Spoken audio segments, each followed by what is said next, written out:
उज्जवल दाई कथा सुरु हुन्छ मैले चिनेका उज्जवल दाई। उज्जवल दाईको कथा म सुरु गर्दैछु। मैले उनलाई कसरी चिने। भूकम्प होस् वा माइती घरमा होस्, महिला हिंसा विरुद्धको अभियानमा होस् या नेपाल खुल्ला छ, बन्दले देश बन्दैन, बन्दले देश चल्दैन, नेपाल हाम्रो घर हो तेरा होइन, विदेशिएका युवाहरूको नोट चल्ने, भोट नचल्ने, सेवक सरकार, उद्यमशील समाज, यस्ता देश बनाउने बाटो देखाउने उज्जवल दाई आज सबैको मन मस्तिष्कमा हुन्छ। उज्जवल दाई हेर्दा पनि अरूभन्दा अलिक फरक। उहाँको टाउकोमा कपाल चाहिँ कहिले देखिन, बोकेदारी सधैँ राख्नुहुन्थ्यो, कता कता गालामा थेग्ला थुली देखिन्थ्यो। हेर्दा पनि साँच्चै विवेकशील नेपाली जस्तो, समाजलाई उद्यमशील बनाउने, सरकारलाई जनताको सेवक बनाउने सम्झाउने, एक दिगो उत्पादनमुखी अर्थतन्त्र बनाउने, हितकारी राज्यको परिकल्पनालाई साकार पार्न प्रयत्नशील, सृजनशील, नवीन साधन खोज्न सक्ने ऊर्जाशील, उदार, लोकतन्त्रवादी, नेतृत्वकर्मी उज्जवल दाई आज बिरामी हुनुहुन्छ। उज्जवल दाई आज देश बिरामी भइरहेको छ। देशसँगै दाई पनि बिरामी हुनुभएको छ। दाईका चाहनाहरू पनि बिरामी भएका छन्। म सग्लो भएर मलाई के लाग्छ कोनी, तर दाई बिरामी हुनुभएको छ, देश बिरामी भएको छ। देशका शुभचिन्तकहरू मध्येका दाई शुभचिन्तक बिरामी हुनुभएको छ। देशवासीले दाईको शीघ्र स्वास्थ्य लाभको कामना गरिरहेका छन्। फुलबुच्छाहरू, कामनाहरू मन्दिर मस्तिष्कहरूमा प्रार्थना गरिरहेका छन्। विदेशी भूमिमा पसिना बगाउँदै युवाहरूले उज्जवल दाईको स्वास्थ्यको लाभको कामना गर्दै बत्ती बालिरहेका छन्। उज्जवल दाई कुनै मन्त्री होइनन्, तर पनि उनी उज्जवल दाईको स्वास्थ्यको कामना गर्दैछन्। दिदी बहिनी, आमाहरू, काकीहरू, माइजीहरू सबैले उज्जवल दाईको प्रार्थना गरिरहेछन्। असभ्य राजनीतिको सभ्यता दिलाउन ज्योतिको रूपमा जन्मिएका उज्जवल दाई बिरामी हुनुभएको छ। उनको स्वास्थ्यको कामना गरिरहेका छौँ। अनौठो माया, अनौठो सद्भाव छ उज्जवल दाईप्रति। दाईले स्वीकार नपाउनु भइरहेको छैन। उहाँ हस्पिटलमा बेडमा हुनुहुन्छ। पशुपतिनाथ, पाथिभरा लगायत सम्पूर्ण देवदेवताहरूले, देवालयहरूले कृपा आशीर्वाद दिउन् उज्जवल दाईको स्वास्थ्य छिट्टै सुधार आओस् भनेर सोचिरहेको छु। यसरी सोच्दै गर्दा कोरोनाबाट सङ्क्रमित भई 2 सातादेखि उपचार गराइरहेका विवेकशील साझा पार्टीका पूर्व संयोजक तथा विवेकशील नेपाली दलका संस्थापक अध्यक्ष उज्जवल थापाका लागि 24 घण्टामा 50 लाख रुपियाँभन्दा बढी आर्थिक सहयोग सङ्कलन भएको थियो। उनलाई चिकित्सकहरूको सल्लाह भेन्टिलेटरभन्दा आधुनिक उपचार आवश्यक देखिएकोले आर्थिक सहायता माग गर्दा उनको रकम सङ्कलन भएको। सङ्कलित मध्ये आधा रकम त विदेशमा रहनेहरूले, दुःख गरेर पसिना विदेशका मरुभूमिमा पसिना जानेहरूले, संसारका समृद्धशाली राष्ट्रहरूमा बस्ने नेपालीहरूले, चेतनशील मानवहरूले, नेपालभित्रका नेपालीहरूले, नेपालका हृदय भएका नेपालीहरूले पैसा उठाउनु भएको थियो। अहिलेसम्म विदेशमा बस्नेहरूको गोल्डफन्डीमा खोलिएको खातामा 22,219 अमेरिकी डलर बैंक खाता मार्फत 26,50,000 रुपियाँ सङ्कलन भइसकेको थियो। परिवारका सदस्यले शनिबार विज्ञप्ति दिएको थियो। अब दाईको उपचार गर्न पैसा पुग्छ, अरू पैसा सङ्कलन गर्नु पर्दैन। सबैलाई धन्यवाद र आधार पनि एकदमै मायाका शुभेच्छा पनि प्रदान गर्नुभएको थियो। परिवारजनले सेवासी पनि दिनुभएको थियो। कुनै पनि व्यक्तिको उपचारका लागि सार्वजनिक रूपमा आर्थिक सहायता अपिल गर्दा 24 घण्टामा यति ठुलो रकम उठ्नु साँच्चीकै ठुलो घटना भएको थियो। करिब 1 दशकदेखि राजनीतिमा संलग्न रहँदै आएका उज्जवल दाई प्रमुख राजनीतिक पार्टीका आबद्ध लोकतान्त्रिक नेता पनि होइनन्। लोकप्रिय नेताको रूपमा अरूका झोले कार्यकर्ताले बुझेका पनि थिएनन्, तर राजनीतिमा संलग्न छन्। तर उनको उपस्थिति प्रत्यक्ष देख्ने गरी बनिसकेको छैन। तर नेपालका सचेत युवाहरूले उनको ढुकढुकीबाट बुझिसकेका थिए। विवेकशील नेपालीहरूले विवेकशील साझा पार्टीका चुनाव भाग लिँदा खासै सफलता पाउने बेला भइसकेको थिएन, तर सफलता पाउने लक्ष्यमा लागिरहेको थियो। यति हुँदाहुँदै कोरोना सङ्क्रमणले र उनको सुस्वास्थ्यमा झन्झन गाह्रो हुँदै गएकोले संसारभरिका सचेत नेपालीहरू दुखी पीडित भएको महसुस गरिरहेका छन्। यसरी नै उज्जवल थापा, नेपाली दलका संस्थापक नेता उज्जवल थापा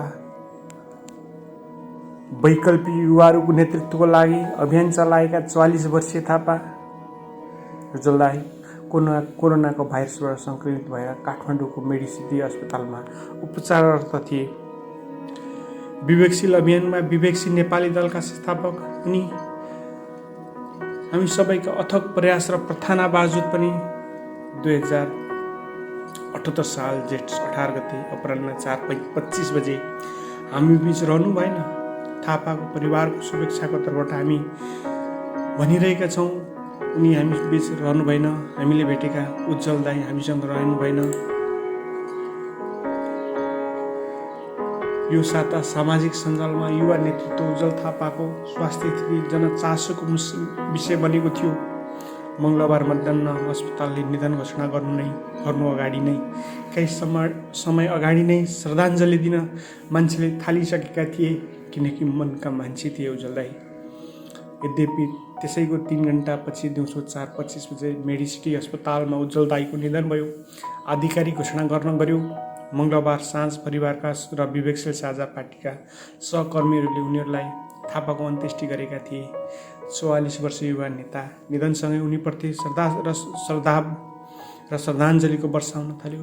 विशेष गरेर युवा पुस्ता वैकल्पिक राजनीतिक आस्था राख्ने थापाप्रति निकै ठुलो सद्भाव देखाएका थिए।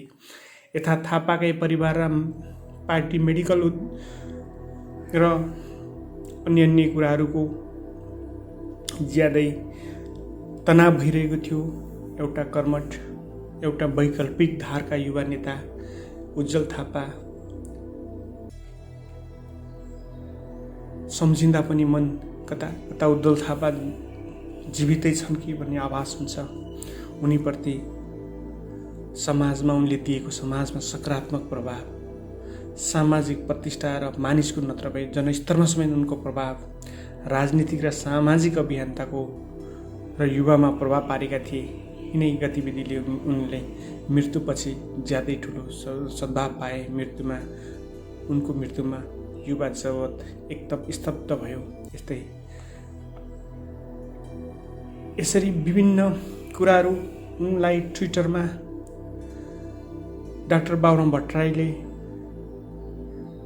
वैकल्पिक धारको बाटो अस्तायो भनेर लेखे। वैकल्पिक राजनीति मेरो उनीसँग पटक लामो छलफल भएको थियो भनेर लेखे। गगन थापा मित्रत्व पटक उड्नुपर्छ भन्दै तिमी गयो मलाई छोड्यौ साथी, अथवा हाम्रो देशमा युवाहरू छोडे भन्ने लेखे। एक असल मान्छे प्रिय मित्रको निधनले अत्यन्त मर्माहत छु। नेपाली राजनीति र समाजलाई रूपान्तरण गर्न मनैदेखि लागिरहेको एउटा अथक अभियानको अभाव सधैँ खड्किरहनेछ भनेर गगन थापाले लेखे। पूर्व मुख्य सचिव लीलामणि पौडेलले वैकल्पिक राजनीति शक्तिको वकालत गर्दै युवालाई राजनीति आकर्षित गर्ने पहिलो समय सामाजिक अभियानका सक्रियले उज्जवल थापाको निधनले सामाजिक आन्दोलन अपूरणीय क्षति भएको छ भनेर लेखे। काङ्ग्रेस नेता डिला संगलाले देशलाई नयाँ परिवर्तन दिने युवा, अथक प्रयास गर्ने युवा, परिवर्तन र सपना बोकेका युवाहरूको आत्माले शान्ति पाओस् भनेर लेखे। त्यस्तै नारायण वागले अल्प आयु रहेछ तर उनको परिवर्तनको मुद्दाले प्रेरित युवालाई आगोमा दीर्घायु दिनेछ। पार्टी छोडेपछि पनि सडकमै रहेका उज्जवल थापासँग पछिल्ला दिन हामी एकसाथ मासभात गरेका थियौँ। सधैँ नियास्रो लाग्ने गरी उनलाई 44 वर्षमै कोभिडले छोड्यो भनेर नागरिक अभियन्ता नारायण वाग्ले लेखेका छन्। अरुणदेव जोशीले पनि त्यस्तै लेखेका छन्। बुद्धिसागरले पनि जे भयो धेरै चाँडै नै भयो भनेर बुद्धिसागरले पनि लेखेका छन्। यसरी काव्यात्मक शैलीमा अनुप बराल लेख्छन्, हेर्दा हेर्दै एउटा तारा खस्यो, छोडेर गयो जीवनको सबैभन्दा गाढा रङ, केही थाहा र केही थाहा असली विचारहरू, ऊ खस्नुको यथार्थ, अब धेरै थुप्रै ताराहरू उदाउनु छ। सानो छँदा हजुरआमा मलाई कथा सुनाउनुहुन्थ्यो, मान्छे अब जब थोरै बोल्छ धेरै काम गर्छ, ऊ असल मान्छे र तारा दुवै हुन्छ, अलविदा असल मान्छे भनेर अनुप बरालले काव्य लेख्नुभएको थियो। काव्य एकचोटि फेरि पनि सुनौ। एउटा तारा खस्यो र छोडेर गयो जीवनको सबैभन्दा गाढा रङ र केही थाहा नसली विचारहरू, ऊ खस्नुको सार्थकता, अब अरू थुप्रै ताराहरू उदाउनुमा छ। सानो छँदा हजुरआमा मलाई कथा सुनाउनुहुन्थ्यो, मान्छे जब थोरै बोल्छ धेरै काम गर्छ र ऊ असल मान्छे र तारा दुवै हुन्छ। यसरी अनुप बरालले लेख्नुभएको कविता पनि मैले तपाईँलाई वाचन गरेँ। अब उज्जवल थापा कोरोनाको सङ्क्रमित भएर एक लोकप्रिय युवाका नेता हामीलाई छोडेर अलविदा हुनुभयो। उज्जवल थापालाई एक खगोलशास्त्री र उद्यमी बन्ने इच्छा बोकेका, एक OA लेभलसम्म अध्ययन गरेका थापा छात्रावृत्ति खगोल र भौतिक विज्ञानमा एस्ट्रोफिजिक्स अध्ययनका लागि अमेरिका गएका मान्छे। उनी नेपाल बनाउनुपर्छ भनेर नेपाल फर्किएका थिए। उनी लेख्ने अमेरिकामा रहँदा भौतिक दुनियाँमा ज्यादै तीक्ष्ण बुद्धि भएका उनी नेपाल बनाउनुपर्छ भनेर नेपाल फर्किए। तर उनी कहिले अमेरिकाबाट नेपाल फर्किएर राजनीतिमा द्वन्द्व रूपान्तरण र उज्जवल दाइ नेपालीहरूको उद्यमी बनाउने चाहना, स्वदेश फर्किएर उद्यमशीलता र समाजसेवामा सक्रिय भएका एक उद्यमी र समाजसेवी राजनीतिक सचेत युवक आज हामी बीच हुनुहुन्न। उनीले गरेको राजनीतिक परिवर्तनका लागि अभियान हामी बीच छ।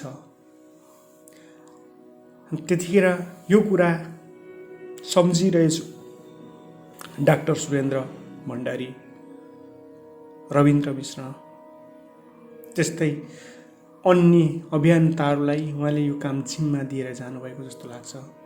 तपाईँ हामीलाई समेत अब हामी बीच रहेन अभियन्ता उज्जवल थापा, हामी बीच भएन। अब पृथक पहिचान बुढा नीलकण्ठमा पढेका उज्जवल थापा शान्त सभ्य र सुसंस्कृत तरिकाले राजनीति गर्नुको विकल्प छैन भने उनी ज्यादै राजनीतिक तरङ्ग दिन सक्ने उज्जवल दाइ हामीसँग रहेनन्। अब उनी जहाँ रहन् खुसी रहन्, जस्तो रहन्छन् खुसी रहन्छन् रहन् भन्नेहरू र उनलाई आलोचना गर्नेहरू समेत मन रसाएको छ। तर विदेश पढेर पनि नेपालै फर्केर नेपाललाई बनाउनु पर्छ भन्ने सोच भएका एक उज्जवल विवेकशील 44 वर्षको अल्प आयुमै संसारबाट बिदा भए। अलविदा उज्जवल दाइ, अलविदा।